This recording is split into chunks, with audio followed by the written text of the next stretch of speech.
Win as one. EA Sports FIFA 21 sponsors Saturday Social. Chunkz, good win for England. What do you make of the performance, mate? Was it a case of England being very good, Republic of Ireland not being great, bit of both? How did you see it? Yeah, I'll be honest, bro. England have been impressing me, man. They've been playing very well. I have to give a shout out to all the men, and yeah, they're doing very well. I'm just excited to see what happens in the Euros, bro. I wanted to chat a little bit about about one of the particular youngsters, Jude Bellingham. Obviously became the third youngest England player to make his debut of all time. Quite a few people, has to be said, were kind of saying it's come a little bit too early for him. I did see Michael Cox tweeting midweek, though, and saying that that's not correct. His Bellingham started 4 Bundesliga games. It seems early, but Sterling got an England call-up after 2, Lallana after 3, Winks after 3, Ali after 4. This isn't an exception. It's just often how it works now, which I thought was quite interesting. So, Alex, do you think it's come too early for Jude Bellingham, or do you think right now, get him involved in the setup? I think if he's playing well and he's playing the best out of everybody, he's got to be picked on form. So if he is currently the best in the top 5 European leagues, he's got to play, or at least get in the squad. But there's so much competition, it's hard to really choose at this point. Yeah, I saw a lot of people sort of saying it should be Barkley, it should be Maddison in there. Chunkz, for you, were you happy to see Jude Bellingham come on and start in this in this England game? Well, because we're friends, I do like to see him in the squad because obviously I do like to see my friends. But then it's also weird because then Maddison is also my friend, so it's conflict of interest. I don't know what to feel anymore. Oh, I love that. Just pick those off the floor, those name drops. I'll be very honest. Obviously, it's nice to see youngsters like Dude. Just last year he was playing for Birmingham, and obviously now seeing how quick he's progressed, you have to love it. And he's a kid, so I do like him, and I do like seeing him in the team, man. Yeah, just more success to Jude. Go on then, he's your mate. You know him better than most people. Tell us about what he's like, how good he can become. Give us a bit of info about him. I'm telling you, bro, I heard about this kid 2.5 years ago. We just started following each other on Instagram, and I've been watching his clips since and just playing for Birmingham. This guy can generally do it all. You just have to give him a bit of time. He's still a kid, youngster, like I said, and already he's done so much in a short space of time. So it's going to be crazy to see what he can do in the next 3-4 years, man. Definitely. Yeah, he's so highly rated in Germany as well. I read an article this week about how the fans have just taken to him so quickly. Very, very exciting future for him. One player we've got to talk about as well, the goalkeeper position, Alex, because it wasn't just him that made his debut. Dean Henderson, also another England debutant midweek, and he tweeted this after the game. Dream come true to make my England debut soon on top. So I feel like we've got to talk about the England #1 situation. Pickford, 28 England caps, Pope 4, Henderson 1. So, Alex, who would be your England #1? If everyone's fit going into the Euros, who'd you put in goal? Oh, this is hard, but I was thinking about this earlier. And I don't know what it is about Pope, but I love him. I love his goalkeeping style. So I put Pope in, but it's hard because Pickford was the hero. Pickford was the hero of our World Cup, but then Pope currently on form is just Pope is the one for me. Chunkz, let's get your thoughts on it. It's a position a lot of people say that you need experience at because obviously goalkeeper position. Do you think experience is more important or form? Because if you look at experience, obviously, as Alex alluded to, Pickford has way more experience than the other two playing for England. But then if you look at form, you could argue that Pope would get ahead of him. Where do you see the England goalkeeper debate? I put in Dean Henderson, bro. I'm a guy of form, and I don't like experience in that because at the end of the day, you might be experienced, but you might just be dry now. So it doesn't make sense to just base everything off experience. You have to get people who are playing very well at the time and try to just get a mesh of players that are just all playing well, and obviously have a mix of experience in the squad. But I think the people that are starting the game need to all be playing well in their domestic career. So yeah, I'll definitely say mix of both, definitely. So what happens if Henderson doesn't start for United then? Do you still start him for England? Because obviously at the moment he's the number 2 at United behind De Gea. Pope's starting pretty much every game. Pickford's starting every game. Chunkz, do you think that the lack of game time could cost him?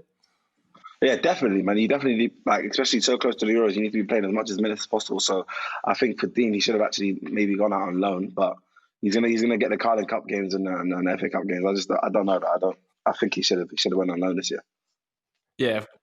started his first Champions League game as well, and obviously playing in the same team as Harry Maguire, who has kind of turned it around a little bit after a fairly poor start to the season, captaining England midweek. He was absolutely delighted with the performance. Here he is, captain, win, clean sheet, goal, a night I will remember. Alex, do you think Harry Maguire has turned it around the whole way now, on for a good season?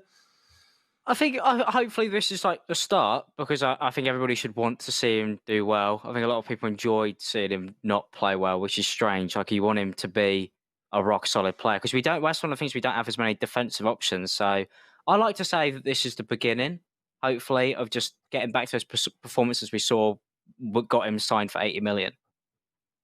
Yeah, and who would be your sort of back four, back five? Would you start Harry Maguire alongside maybe Cody? Because obviously Gomez, we'll come on to him a little bit later, but picked up an injury, didn't he? So it's hard because we play like 8 left backs, don't we, at the moment? So it's like, I mean, how many players do we have in centre back? I mean, you got Cody, Gomez.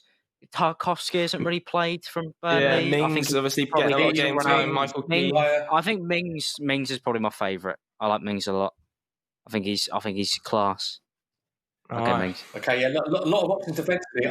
I feel like we've got to talk. Whenever we talk England, we've got to talk about Jack Grealish. He's been in great form. 4 goals and 5 assists in just 7 Premier League appearances for Villa. Another good performance for England as well. But the thing that gets everyone talking on social media whenever we talk about Jack Grealish is the comparison between Jack Grealish and Mason Mount. Everyone talks about it. And Jack was actually asked that question after the match midweek, and this is what he had to say. I love Mason. It's a bit annoying actually, because he probably gets a little bit of stick at times from it. But I've always been close with Mace. I think he's an absolutely terrific player. I don't really think we're even fighting for the same spot, to be honest. But yeah, like I said, I think if anything, Mason's underrated, and he deserves all the credit he gets. And I think people that know about football will understand just how good he is.